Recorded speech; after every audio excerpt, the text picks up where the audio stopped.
Hey guys, welcome back to our channel. आज हम बात करेंगे एक ऐसे टॉपिक पर जो स्पेस एक्सप्लोरेशन के इतिहास में एक माइलस्टोन बन चुका है, द वॉयेजर मिशन। ये मिशन कैसे शुरू हुआ, क्या क्या डिस्कवरीज हुई और आज ये मिशन किस स्टेज पर है, सब कुछ डिटेल में जानेंगे इस वीडियो में। चलिए शुरू करते हैं। 1970s के दौरान नासा ने एक एम्बिशियस प्लान बनाया, एक मिशन जो हमें हमारे सोलर सिस्टम के बाहर की दुनिया से मिलवा सके। इस मिशन का नाम दिया गया द वॉयेजर। 20 अगस्त 1977 को वॉयेजर 2 लॉन्च हुआ और उसके कुछ हफ्तों बाद ही 5 सितंबर 1977 को ही वॉयेजर 1 लॉन्च किया गया। वॉयेजर मिशन का प्राइमरी ऑब्जेक्टिव था जुपिटर और सैटर्न का क्लोजअप स्टडी करना, लेकिन ये मिशन इतना सक्सेसफुल रहा कि इससे एक्सटेंड करके यूरेनस और नेपच्यून तक भी भेजा गया। वॉयेजर 1 ने जुपिटर और सैटर्न को एक्सप्लोर किया, जबकि वॉयेजर 2 ने जुपिटर, सैटर्न, यूरेनस और नेपच्यून को स्टडी किया। वॉयेजर मिशन ने हमें जुपिटर के मून पर एक्टिव वोल्केनोज और सैटर्न के रिंग्स के इंट्रिकेसीज जैसी डिस्कवरी दी। ये डिस्कवरी सिर्फ साइंटिफिक कम्युनिटी के लिए नहीं बल्कि आम लोगों के लिए भी बहुत एक्साइटिंग थी। वॉयेजर स्पेसक्राफ्ट के साथ एक और इंटरेस्टिंग चीज भेजी गई थी, गोल्डन रिकॉर्ड। ये एक 12 inch gold plated copper disc थी जिसमें अर्थ के साउंड्स और इमेजेस स्टोर किए गए थे।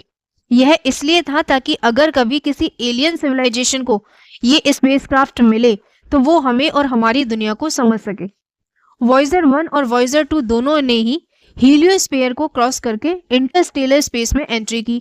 वॉयेजर 1 ने ये हिस्टोरिक एंट्री अगस्त 2012 में की और वॉयेजर 2 ने ये एंट्री नवंबर 2018 में की। ये दोनों स्पेसक्राफ्ट अब तक के सबसे दूर जाने वाले ह्यूमन मेड ऑब्जेक्ट्स हैं। आज भी ये स्पेसक्राफ्ट अपने सराउंडिंग्स के साइंटिफिक डेटा को अर्थ पर भेज रहे हैं। नासा का डीप स्पेस नेटवर्क इन डेटा को रिसीव करता है और साइंटिस्ट इसे स्टडी करते हैं। वॉयेजर 1 अब 24.2 बिलियन किलोमीटर दूर है और वॉयेजर 2 20.4 बिलियन किलोमीटर दूर है। ये दोनों स्पेसक्राफ्ट इंटरस्टेलर स्पेस में ट्रेवल कर रहे हैं और हमें वहां के एनवायरनमेंट के बारे में वैल्यूएबल इंफॉर्मेशन दे रहे हैं। वॉयेजर मिशन ने हमें स्पेस एक्सप्लोरेशन के नए डायमेंशंस दिखाए हैं।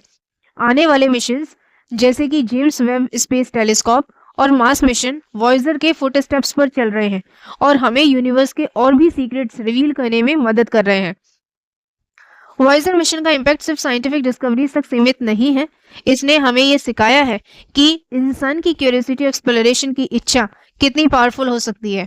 ये मिशन हमें इंस्पायर करता है कि हम अपने बाउंड्रीज को पुश करें और नए हॉरिजन्स को एक्सप्लोर करें। नासा ने एलियन लाइफ की सर्च में कई सिग्निफिकेंट स्टेप्स लिए हैं। एक इम्पॉर्टेंट डिस्कवरी थी कि मीथेन और ऑक्सीजन का कॉम्बिनेशन एक स्ट्रॉन्ग बायोसिग्नेचर हो सकता है। ये गैसेस अगर एक साथ मिलती हैं तो ये लाइफ के प्रेजेंस को इंडिकेशन हो सकती हैं।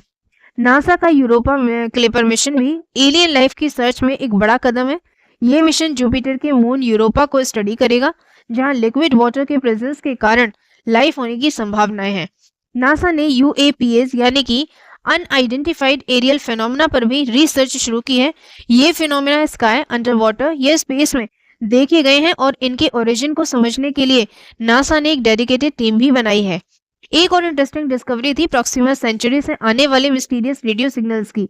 ये सिग्नल्स एक रॉकी प्लैनेट से आते हैं जो हैबिटेबल जोन में है और ये सिग्नल्स एलियन कम्युनिकेशन का इंडिकेशन हो सकते हैं।